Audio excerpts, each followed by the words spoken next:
अस्सलाम वालेकुम नाज़रीन, आपका मेज़बान वक़ार यूनुस आपकी खिदमत में हाज़िर और आप देख रहे हैं पाकिस्तान न्यूज़। नाज़रीन, 10 मुहर्रमुल हराम अहले बैत की अक़ीदत में लोग नवाफिल और नज़र न्याज का जहाँ एहतमाम करते हैं, वहीं इस दुनिया से बिछड़ जाने वाले लोगों को मिलने के लिए लोग कब्रिस्तान का रुख करते हैं। नाज़रीन, यहाँ पर कुछ ऐसे नौजवान भी मौजूद हैं जो उन कब्रों को ठीक करते हैं, उन कब्रों पर मिट्टी डालते हैं जिन कब्रों पर आने जाने वाला कोई नहीं, उन कब्रों को तरोताज़ा करते हैं, उन कब्रों पर फूल छिड़कते हैं। नाज़रीन, हम आपको उन नौजवानों से भी मिलवाएंगे। अपने ठीक करने वास्ते कि इन्हों का कोई नहीं, उन्होंने भी ठीक कर रहे हैं। ये सुभाव वास्ते हैं जी, सारे जिन्हों के कोई नहीं आता सी उन्होंने वास्ते हैं जी।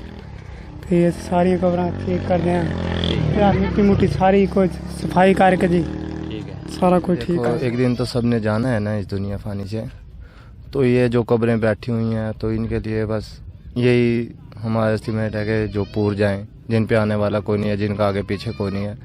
देखो ना कितनी कब्रें बैठी हुई हैं, बस यही मकसद है हमारा। तो आप कब से आए हैं यहाँ पर? हम यहाँ हमें महीना डेढ़ हो गया, सफाई भी हम ही कर रहे हैं इसी। ठीक है, तो कितनी कब्रें आप ठीक कर चुके हैं अब? हम यहाँ तकरीबन 40-50 कब्रें माशाल्लाह कर चुके हैं। ठीक है, आगे जो है देखी जाएगी फिर इंशाल्लाह। कोशिश तो ये है कि सारी कर जाए। साढ़े जीज रिश्तेदार ਜਿਹੜੇ ਫੌਤ ਹੋ ਗਏ ਉਹਨਾਂ ਦੀ ਕਬਰਾਂ ਤੇ ਆਈਦਾ ਵਾ ਹਰ ਸਾਲ ਮਿੱਟੀ ਪਾਉਣ ਵਾਸਤੇ। ਮੇਰੀ ਦਾਦੀ ਦਾਦਾ ਫੌਤ ਹੋਏ, ਤਾਇਆ ਜੀ ਮੇਰੇ ਲਾਹੌਰ ਰਹਿੰਦੇ ਸੀਗੇ, ਉਹਨਾਂ ਨੇ ਕਿਹਾ ਕਿ ਫੌਤ ਹੋਏ ਜਦੋਂ ਨੇ ਕਿ ਮੈਨੂੰ ਪਿੰਡ ਜਾ ਕੇ ਦਫਨਾਉਣਾ, ਉਹਨੂੰ ਫਿਰ ਪਿੰਡ ਲਿਆ ਕੇ ਦਫਨਾਇਆ ਅਸੀਂ। ਤੇ ਅਸੀਂ ਤੇ ਹਰ ਸਾਲ ਆਈਦਾ ਜੀ ਕਬਰਾਂ ਤੇ ਮਿੱਟੀ ਪਾਉਣ। ਸਾਡੇ ਆਂਢ ਗਵਾਂਢ ਜਿਹੜੀਆਂ ਕਬਰਾਂ ਤੇ ਨਹੀਂ ਵੀ ਕੋਂਦੇ ਦੁਆ ਮੰਗਣ ਵਾਸਤੇ, ਉਹਨਾਂ ਦੀ ਕਬਰਾਂ ਤੇ ਵੀ ਪਾਈ ਆਈਦਾ, ਉਹਨਾਂ ਦੇ ਮਿੱਟੀ ਪਾਈ ਦੀ, ਉਹਨਾਂ ਦੀ ਦੁਆ ਮੰਗ ਕੇ ਜਾਈਦੀ।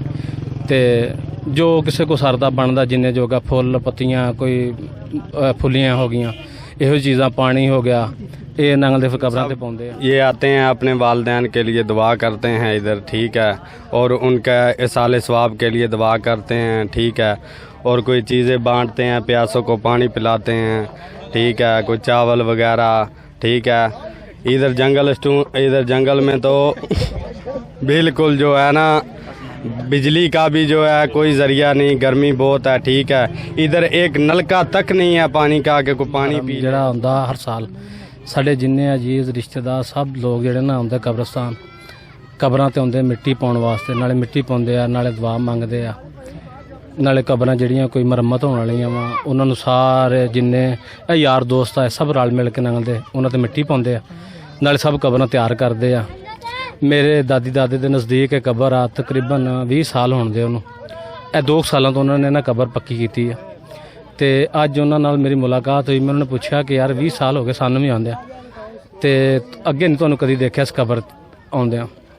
ਕਹਿੰਦਾ ਯਾਰ ਅਸੀਂ ਇੰਗਲੈਂਡ ਗਿਆ ਸੀ, ਤੇ ਸਾਡੇ ਵੀ ਬਜ਼ੁਰਗਾਂ ਨੇ ਦੱਸਿਆ ਕਿ ਤੁਹਾਡੀ ਦਾਦੀ ਦਾਦਾ ਨਾ 126 ਗੈਮਨ ਉੱਥੇ ਦਫਨਾਏ ਉਸ ਕਬਰਸਤਾਨ 'ਚ। ਤੇ ਅਸੀਂ ਇਸੇ ਕਰਕੇ ਅੱਜ ਆਏ ਆ, ਨਾਲ ਮੇਰੀ ਫੈਮਿਲੀ ਵੀ ਆ, ਨਾਲ ਮੇਰੇ ਬੱਚੇ ਵੀ ਆ, ਨਾਲ ਮੇਰੇ ਭਾਈ ਵੀ ਆ, ਕਜ਼ਨ ਵੀ ਆ। ਉਹਨਾਂ ਨੂੰ ਸਾਰੀ ਦੱਸੀ ਗੱਲ ਕਿ ਆ ਮੇਰੇ ਦਾਦੀ ਦਾਦੇ ਦੀ ਕਬਰ ਆ, ਤੇ ਅਸੀਂ ਵੀ ਕੱਲ੍ਹ ਨੂੰ ਮਰਨਾ ਵਾ, ਤੇ ਤੁਹਾਨੂੰ ਦੱਸਣ ਦਾ ਮਕਸਦ ਇਹ ਹੀ ਆ ਕਿ ਤੁਸੀਂ ਵੀ ਗਾਂਹ ਤੋਂ ਆਓ,